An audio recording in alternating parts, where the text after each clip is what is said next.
Okay, so this video it's actually 4:55 a.m. I'm filming this at 5 a.m. But this video is going to be slightly different than my other videos. It's going to be about the male gaze and situationships and how they are connected. And I'm going to explain to you guys the history behind the male gaze. This is for the girlies or any men who want to educate themselves on the male gaze. The history behind the male gaze and how to rewire your brain from what the patriarchy is trying to teach you, and how to come back to yourself, which is going to connect to situationships. So, I want to talk about something that completely changed the way I see love and even myself. For a long time, I thought that I was obsessed with a person. We're going to call this person Mo. I truly thought that I was obsessed with them. I was definitely in love with them, but I wasn't really obsessed with them. I was more obsessed with the idea of being seen. And I'm still trying to figure out if it was being seen by them or just being seen by any man. But once I understood that I was obsessed with being seen, everything started to unravel, historically, spiritually, and psychologically. Let's look back to our childhoods before we were conditioned by the male gaze and by the patriarchy, okay? When you were a little girl, you did not care about being attractive. I did not care about being attractive. You did not care about being attractive. The only things that you cared about were your friends, right? In elementary school, you didn't like any boys. Boys were gross. They had cooties. There was always boys and girls wars. The only thing that you were ever focused on when you were a little girl was being imaginative, playing pretend, dressing up for fun, not for approval of men. Liking boys was embarrassing. Your entire childhood revolved around your friends, your creativity, and your self-love, okay? And this version of you as a kid existed before you were evaluated, okay?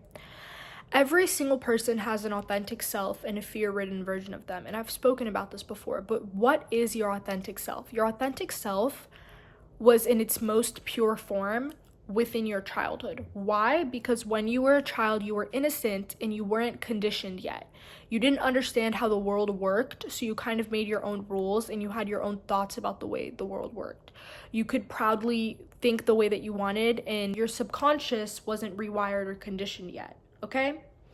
So this version of all of us, this authentic version, existed before we were evaluated. And as we entered early adolescence, like middle school, teenagehood, a biological shift happens, okay? Puberty begins, your hormones begin to shift, and you become more aware of people as potential mates. Men become more aware of women as potential mates. Women become more aware of men as potential mates. This is just a regular psychological thing. This happens with animals. This happens everywhere, okay? Biologically, we begin to see people as psychological mates. This is very, very natural, okay? But what isn't natural is what society does when it gets this awareness, what men began to do when they had this awareness of women as potential mates, okay? Attraction is supposed to be mutual recognition, but the male gaze turned it into ownership, and ownership against women, okay? The patriarchy isn't this like group of evil men controlling everything, okay? It's a social system that has developed over thousands and thousands of years. And it's the system where men held more power in property, politics, religion, and culture, okay? This is how it connects to history, okay? Early societies, like early human societies, we can look at native societies, Pacific Islander societies, whatever. Early human societies were more communal, meaning that their survival depended on cooperation, right? Women had jobs, men had jobs, the villages worked together. But when society shifted to agriculture, capitalism, and land became property needed inheritance, right? Somebody needed to inherit this property.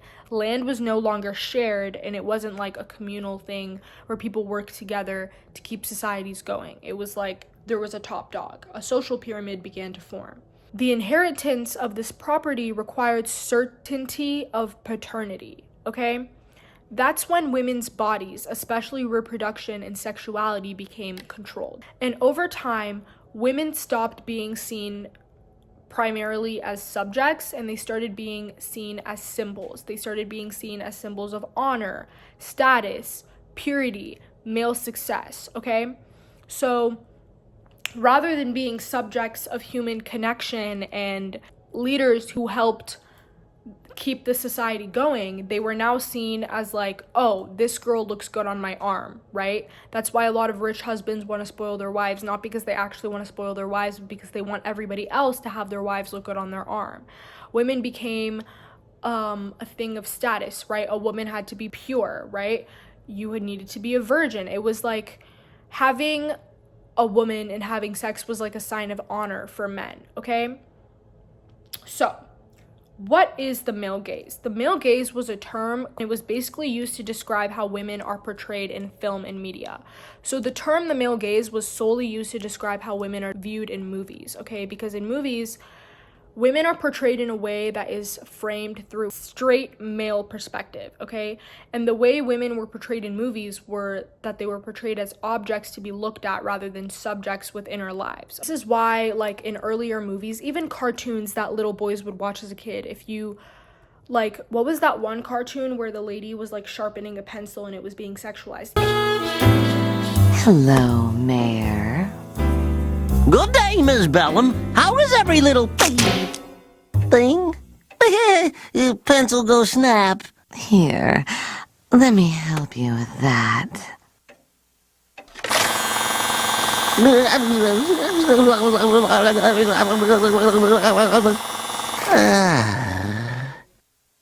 Even in cartoons, they were sexualizing women and they were bringing these little symbols of sex into little boys' lives. Men have been conditioned from literal childhood to view women as sexual objects, okay? And in film, right, that's why women would wear very tight dresses. Like a big example of this is Marilyn Monroe, right? She was extremely intelligent, she was strategic, she was deeply emotional, but Hollywood culture and just culture in general flattened her into an image of a body, an image of a fantasy of like the perfect woman. And here's the thing. The male gaze is no longer, first of all, it never was just about movies, but even more now, it's not just about movies. It is something that seeps into everything in our world, okay? And it enters the daily life. It shows up in classrooms. It shows up in dress codes with policies that police girls' bodies. It shows up when women are being catcalled on the street. It shows up when women are being labeled as gold diggers for wanting security. The male gaze is not something that women invent. It is something that is placed onto them, right? So it's not internalized by women. You didn't just randomly wake up one day and want to set your mind by anything. It was taught to you. How was it taught to you? It was taught to you through movies where women existed only to be looked at. This is where that one theory came. I cannot remember the name of the theory, but it was that theory where it was like, oh, is this piece of media female-centered or male-centered? And if there was like less than 3 main female characters, it was male-centered. Another example of how it was taught through people, it's like for men, for example, magazines like the Playboy magazine, ads, okay? Advertisements for men sexualize women in so many ways. Beer ads sexualize women. Car ads, they like portray cars as this like sexy thing. Und weil du es bist, weil es Liebe ist, weil es Liebe ist, sei still, lass uns einfach nur even cologne, all these things, okay? And like I was saying with animations, like a lot of cartoons would sexualize teachers and female characters. They would have them in heels, tight dresses. They would have them in impossible, like hourglass vase looking bodies, okay? And these things were created to teach men, get men in the habit of looking at women and get women in the habit of being looked at. And there are consequences to these things that are taught. When women are reduced as objects to be looked at, real harm follows. We already know this. That's when eating disorders start. That's when chronic insecurity starts. Why do you think you could not leave the house without any makeup on, you know? Self-objectification, hypersexualizing yourself, sexual violence like rape, okay? Because when someone is seen as a thing instead of a person, empathy completely disappears. This is why men have very little empathy for women, especially. There are so many examples in history about how the male gaze is even tied to racism. Like, for example, I learned about a woman, a black woman named Sarah Bartman. Who was Sarah Bartman? She was an African woman who, in like the 1800s, the British went to Africa to like get a bunch of slaves on their ship. And while they were like trying to round up slaves during the slave trade, they see this woman, and they usually did not get women. They only got women to reproduce, but women were like considered weak, right? They wanted strong men. They see this woman, they're like, wow, her body looks very interesting. It doesn't look like the white woman. So what did they do? They literally took this woman named Sarah Bartman. I'll insert a picture over here. They took Sarah Bartman and they put her on display like a fucking circus animal. Why? Because her butt was big, her lips were big, and she had larger breasts, okay? And so because of these features, they thought her features were really interesting. They didn't think they were cool. They weren't complimenting her. They thought she looked like weird. So what they would do is they would put her on display and they would basically look at her like a zoo animal. And even her curves were mocked. They were fetishized. They were examined. People could pay to like do gross sexual things to her, insert things to her, like gross things. And even after she died, they took her genitalia and they put it up on display, okay? This was not curiosity. This was extreme dehumanization. And why am I talking about this? Because it shows how the male gaze doesn't affect all women equally, okay? So the patriarchy is tied to many things, okay? There are different sides of oppression. You could be a man and you could be a woman, but you could also be a woman of color, right? You could also be a man of color. And so the male gaze hypersexualizes certain races, especially black women. And it also fetishizes like Asian women and lesbians. And it basically turns difference into a spectacle, something interesting for men to look at. And at the top of this system are white men. And that's just how it's always been with society, okay? Basically, women have always been reduced to objects, props, and fantasies. And this starts very, very early. How does this start early with women? Young women. Why are little girls wearing makeup so young? Why do children's dance competitions like sexualize bodies?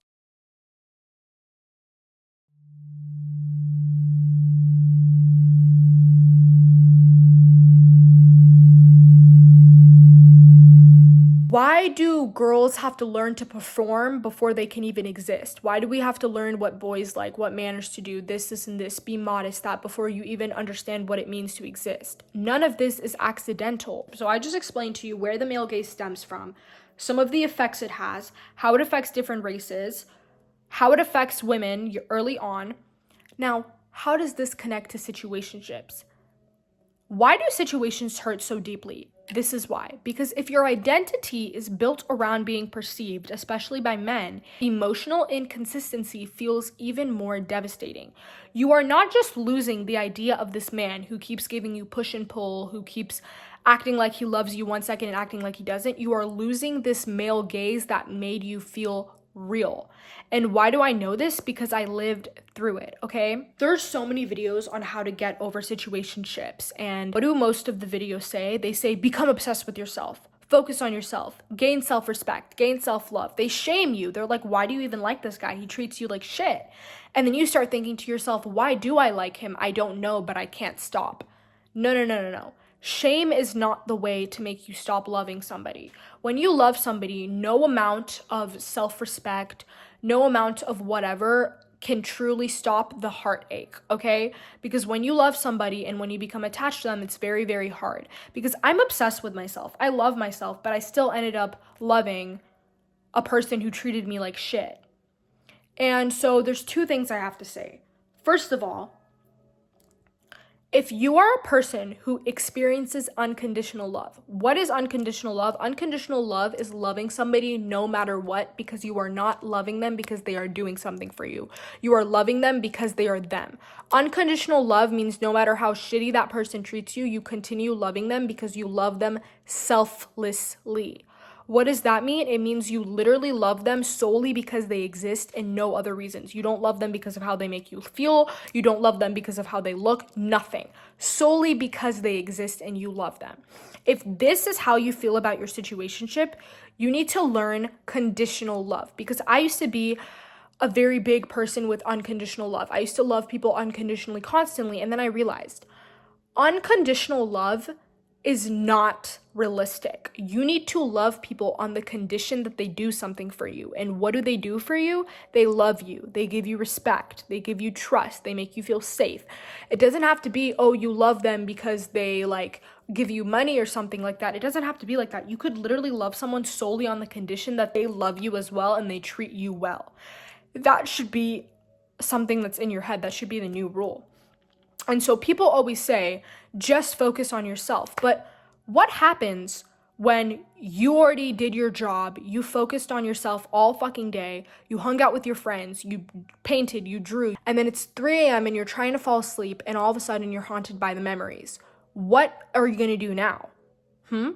This is what I'm trying to explain. Yes, becoming obsessed with yourself and focused on yourself is very, very good. It's very, very helpful. But once again, you're not discovering the deep core of why you love this person, and you're not unraveling it, and you're not getting over it. You're just distracting yourself with all these random things, okay? And so here's the psychology behind situationships and why you love them. So this is a healthy relationship, and this is a situationship. I'm going to start by explaining the healthy one.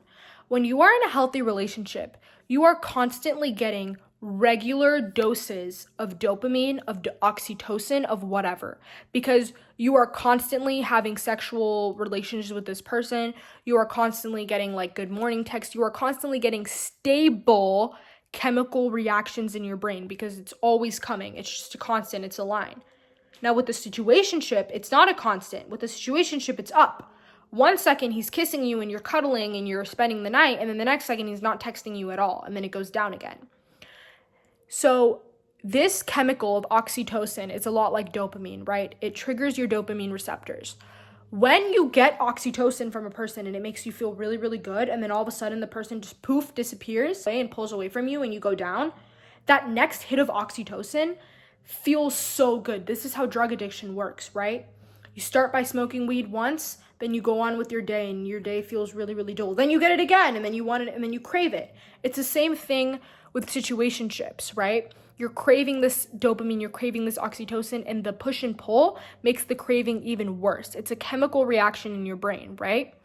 So, distracting yourself is not going to heal this chemical imbalance. It's not going to heal this longing and this love for this person. It's just going to distract you. And like I said, at 3 a.m. when everything is quiet, the feelings are going to come back. What are you going to do? You are going to use radical healing. Now, what is this? It means you are going to feel the love fully. You're not going to distract yourself. You are going to feel it. The way out of being crazy over a person and being obsessed with them is not suppressing it. It is allowing yourself to feel the love without acting on it. So what does this mean? It means that when you feel something for someone, it completes the emotional cycle. But avoidance keeps it looping. So when you are distracting yourself and you're avoiding thinking about them, you're just going to keep looping. Your brain is going to keep looping because it's still going to be hooked onto this fantasy of this person. This fantasy of you guys finally working out. This is why you could not get over your situationship, because you didn't have closure. Your brain does not know the difference between fact and lie, right? It only knows repetition. I've explained this before. So when you are constantly repeating that you love this person, or when you are constantly repeating this fantasy that this person will show up for you in the way that you want, if you are daydreaming about this person, if you are falling asleep, dreaming or fantasizing about this person, acting in the way that you wish them to, you are basically, your brain is going to be confused because it's not going to know what's real and what's not. So the way to fully get over a situationship is not whatever all these other YouTubers are telling you to do. The only way is to feel it out. So what does this mean? When it's 3 a.m. and you start thinking about him again, pull out your journal, pull out your notes app, pull out your Google Docs, type away, write away. Just every single thing that you think, that you feel, pour it out all onto the page. And then what are you going to do after that? This is what I want you to do.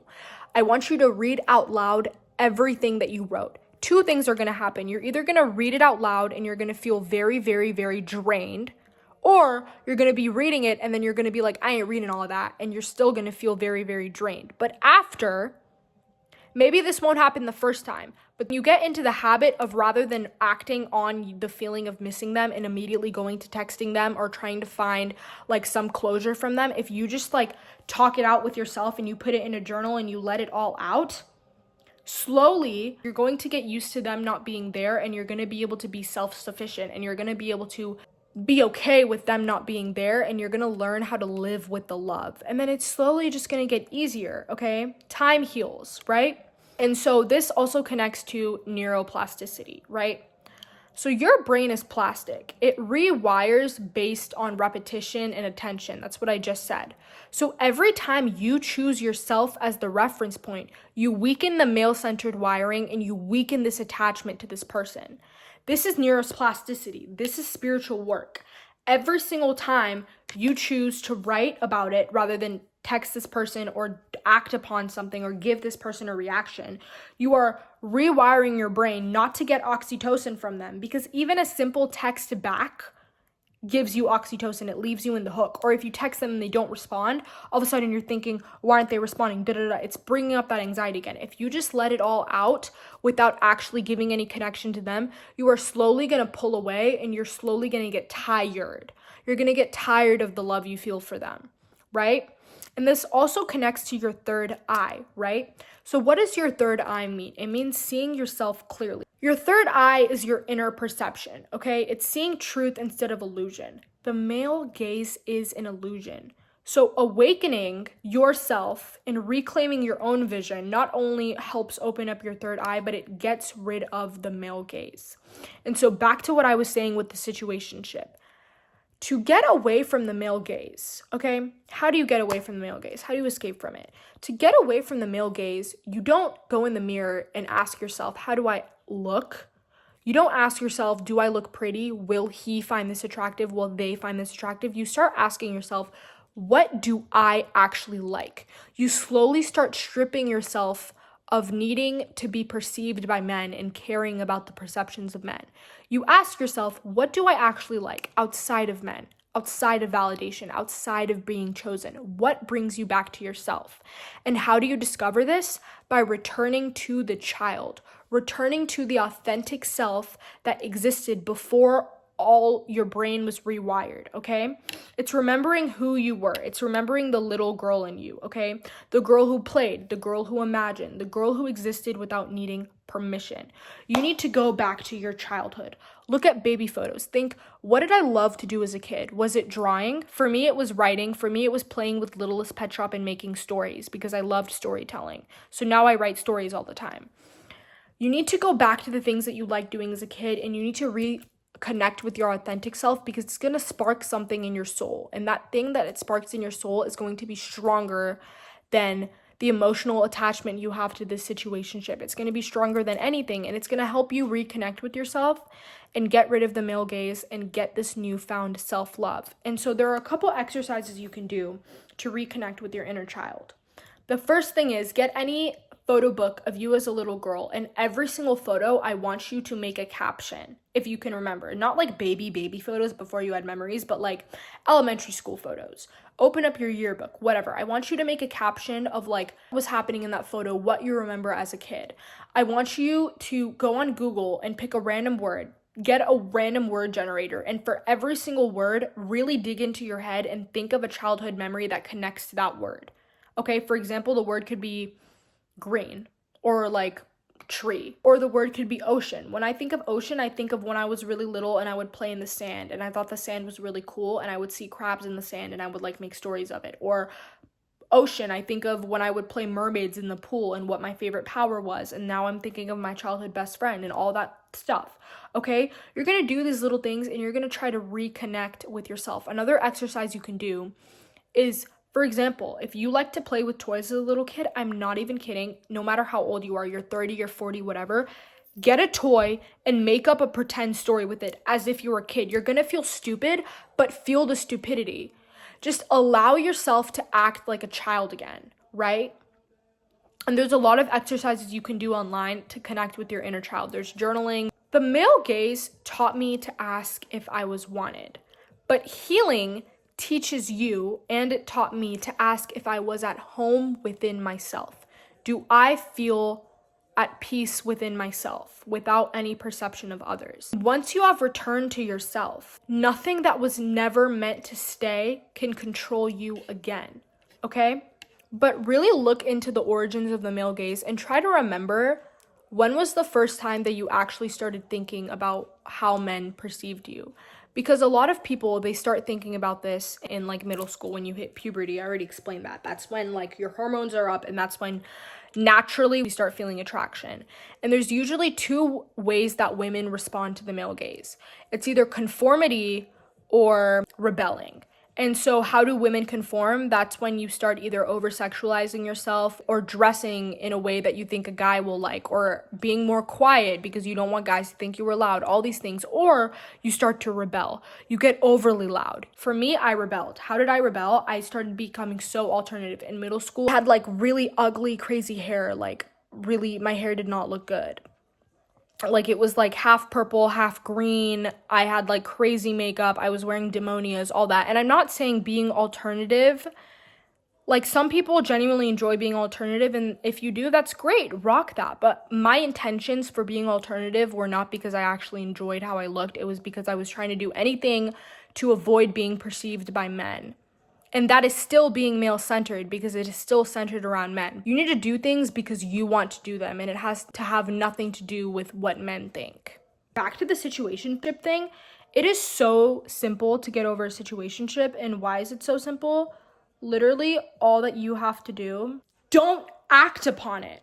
Stop texting that person. Stop getting into the loop. Stop waiting for a response. You don't need to block them. Blocking them isn't going to do anything because you're not going to get closure. If you just randomly block them with no closure, you're still going to be thinking about them because your brain is still going to be looping and being stuck on what happened. What you need to do is every single time you fantasize about them, instead of just having a little daydream in your head, start writing it out. Every single time you're thinking about them, or you want to send them a paragraph, or you have the urge to call them, write. Just write. Talk to yourself. That sounds so simple. It sounds so simple, but trust me, it will help. If you just get into the habit of doing that and not in the habit of acting upon how you feel, it's going to get so easy, and you're going to start thinking about them a little less because you're letting out all the emotions that have to do with them. And slowly, you're going to be able to say, oh, I don't love this person anymore. You need to become the main character of your life.